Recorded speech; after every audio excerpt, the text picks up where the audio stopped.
The city was finished. The roads were paved. The buildings stood ready. Water flowed through pipes. Electricity waited in silence. Everything a city needs to live was already there. Except people. This was not a ruin.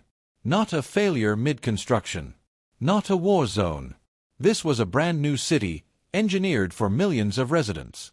That remained almost empty. This is the story of how one of the most ambitious urban projects ever built became a place people refused to live in, and what it reveals about human nature, planning, and the limits of control. For centuries, humans have believed the same thing. If we design the environment perfectly, people will follow. Straight roads create order. Efficient transport creates productivity. Planned housing creates harmony. This belief has shaped capitals, suburbs, and megacities. And eventually, it led to an irresistible idea. What if we could build the ideal city from scratch? No history. No chaos. No inefficiencies. Just logic. The reasons sounded rational. Overcrowding elsewhere. Economic ambition. Political symbolism. Future population growth. The city was meant to solve problems before they existed. It would absorb millions. Reduce pressure on older cities. Represent progress. Showcase modern governance. Budgets were approved. Architects were hired. Timelines were announced. From the outside, it looked inevitable. Construction moved fast. Entire districts rose simultaneously. Residential towers. Government complexes. Business zones. Highways with no traffic. Unlike organic cities, this one had no slow growth. It appeared almost overnight. From the air, it looked alive. On the ground, it felt unfinished in a deeper way.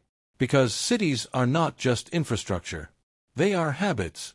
Planners assumed something critical.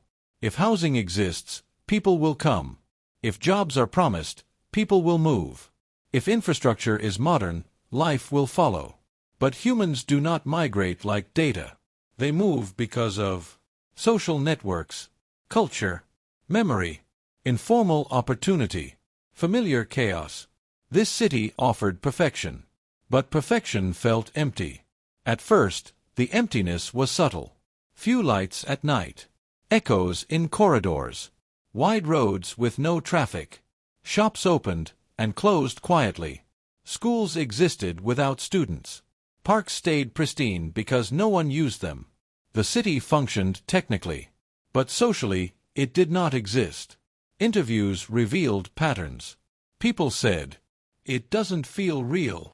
There's nothing happening. It feels lonely.